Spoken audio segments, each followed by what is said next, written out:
Vamos falar um pouco desse personagem chamado Judas Iscariote. Algumas pessoas têm a mania de falar que remorso não é a mesma coisa que arrependimento, né? E você imagina, eu não posso dizer que o Judas Iscariote foi para o inferno, como algumas pessoas afirmam, por quê? Judas Iscariote, depois que ele vende a Jesus, há um arrependimento do feito dele. Parece que cai a ficha e ele tenta desfazer aquilo que ele tinha causado na vida de Jesus. Ele volta com as 30 moedas de prata lá, na tentativa de modificar o acordo, né? Então houve sim um arrependimento na vida de Judas Iscariote. Só que foi um arrependimento tão forte que ele não se acha mais digno de viver. Isso é porque existem culturas, existem pensamentos, pessoas que nascem num cotidiano totalmente diferente de outras pessoas. Cada pessoa tem a sua personalidade. E a personalidade de Judas era essa, de não se perdoar pelo seu feito. O Pedro também traiu Jesus, negou Jesus face a face, né? Negou Jesus com blasfêmia, teve o perdão. E por que Judas Iscariote não poderia ter tido o perdão? Uma coisa que me chama a atenção quando Jesus fala da cidade de Sodoma e Gomorra, né? Que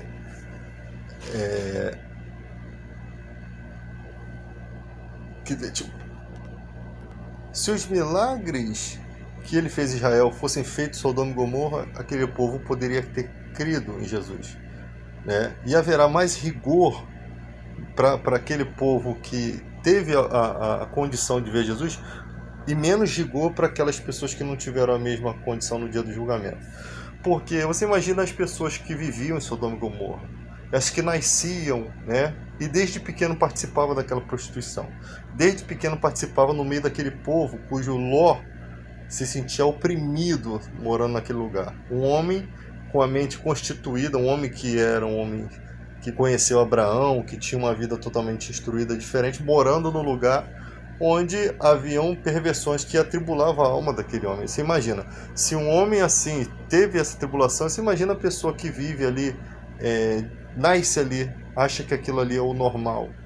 Porque uma coisa que as pessoas não prestam atenção, e às vezes sai condenando o mundo, é que o Espírito Santo é quem convence o homem do pecado, da justiça e do juízo. O Espírito Santo que faz você compreender que haverá um juízo, que faz você aceitar essa ideia de juízo final no seu coração, de forma que você tem pavor de morrer perdido, né? Já as pessoas do mundo não passa pelo coração dela esse medo, né? Na mente dela, o morrer é deixar de existir. Por quê? Porque não foram escritas leis de Deus no coração dessa pessoa, né?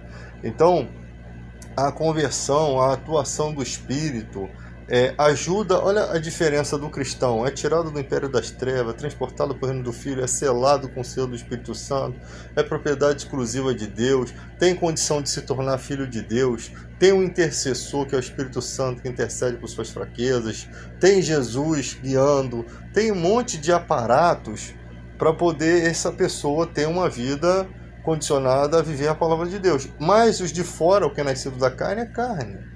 Quando essas pessoas vêm para o Evangelho, ainda é citada a parábola do semeador, com as perseguições que vêm por conta da palavra, né? Tanto os cristãos que já conhecem um pouco, quanto aqueles que estão tentando entrar, porque é uma luta espiritual ali, tá? Esses dias estavam até questionando se somente Eva tivesse comido do fruto, como seria? A condenação não poderia passar a Adão. Se Adão tivesse filho com Eva, como seriam essas crianças? Nós temos que entender se elas morreriam, né? Se elas não morreriam, se elas seriam eternas, se sofreriam, não sabemos. Não sabemos qual seria a fala de Deus. Talvez recebesse as mesmas punições, sem a punição da morte dada a todos os homens? Pode ser que sim, não sabemos. E nós temos que imaginar que toda essa maquete aqui que nós vivemos, isso está dentro do plano de Deus. O Cordeiro já está profetizado antes da fundação do mundo. Então nós não entendemos que tipo de projeto Deus tem, tá? De planos Deus tem. Nós só sabemos que existe um prêmio muito poderoso para aqueles que vivem de acordo com a palavra, né? A promessa de um corpo incorruptível, um corpo eterno, um corpo que vai ter um contato celestial, né? Um nome novo, um monte de coisas que a Bíblia nem fala, acho que nem 1% do que acontecerá após isso, né? Após a nossa vitória, mas que Paulo pode considerar já de antemão como sendo algo incomparável com as tribulações dessa vida. Então você vê cristãos que morreram em tribulações gravíssimas, em perseguições. Na época de Jesus, né, no nascimento de Jesus, as crianças foram perseguidas e mortas, né? Então você vê que todas essas pessoas, todas as pessoas, elas vão ter uma recompensa por todo esse sofrimento, tá? Terão uma recompensa. Não que nós quiséssemos que fosse assim, né? Mas nós teremos essa recompensa por todo esse sofrimento, e essa recompensa é eterna. Por isso que você não tem como comparar 120 anos de vida, por exemplo, com uma eternidade, tá? Então Deus sabe muito bem o que faz. Se você passar 300 anos aqui na Terra, muitas das coisas que você sofreu são praticamente apagadas. Parece que você não viveu aquilo. Parece que você está vivendo aqui a partir do hoje, né? Na história de Jó, você percebe que Jó foi avô até a 4ª geração e ele morreu farto de dias. Não que fosse necessário isso, porque fora dessa vida tem uma vida muito melhor, mas que Deus consegue estabelecer justiça dentro desse plano aqui também, tá? Agora as coisas acontecem de forma que nós não sabemos. Então o Judas aqui não poderia ter sido salvo? Havia uma profecia acerca do que aconteceria com ele, né, do que ele seria diante da Bíblia. Havia, porque Deus, ele conhece o futuro, né? Se o futuro fosse desconhecido aos olhos de Deus, ele não podia ser Deus.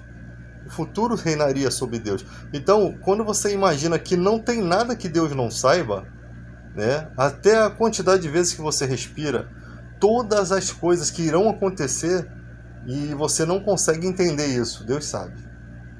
Deus já está tudo no conhecimento de Deus. Porque se essas coisas não estiverem dentro do conhecimento de Deus, ele não pode ser Deus das circunstâncias da eternidade. Mas ele conhece lá na frente. Ele sabe o que vai acontecer, tá? Na história de Judas Iscariote, não houve uma interferência. Por quê? Porque ele havia de cumprir profecias. Estava narrado a história de Judas Iscariote, então não poderia ser de forma diferente para não descumprir as escrituras. Até as moedas de prata que ele vendeu, né, que os fariseus não puderam usar, os sacerdotes não puderam usar essas moedas porque era moeda de sangue, né? E eles já eram culpados do sangue de Cristo, mas eles nem se deram conta disso. E essas moedas foram compradas em um lugar que virou um cemitério posteriormente.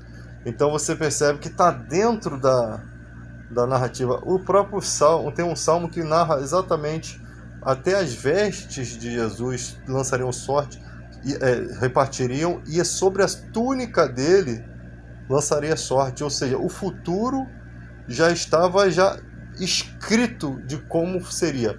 Isso não quer dizer que Deus determinou todas as coisas do universo. Existem certas coisas que são, não vou dizer determinadas, mas pelo fato de Deus saber que vai acontecer, elas não podem fugir dessa regra, elas não vão fugir dessa regra. Vai acontecer dessa forma, tá? Vai surgir dessa forma o acontecimento, a crucificação e todas as demais coisas. Porque tem gente que acha que a gente é predestinado. Se Deus predestinasse uma pessoa para a vida, para ser mal, Deus não seria uma pessoa boa. Então, na história de Judas Iscariote, eu não posso dizer que ele se perdeu para sempre, na eternidade. Se perdeu aqui. O castigo dele foi a perda da vida aqui. Porque Deus poderia ter mudado as circunstâncias, mas Deus usou a vida dele, a história dele, como uma referência bíblica. Mas ele poderia intervir. Porque a Bíblia fala, terei misericórdia de quem me aprouver ter misericórdia. Então por que Deus salva os povos bárbaros lá da época de Jonas e não salva Sodoma e Gomorra? Aí Jesus ainda endossa com essa situação, que se os milagres que ele fez em Israel fossem feitos em Sodoma e Gomorra, aquele povo acreditaria.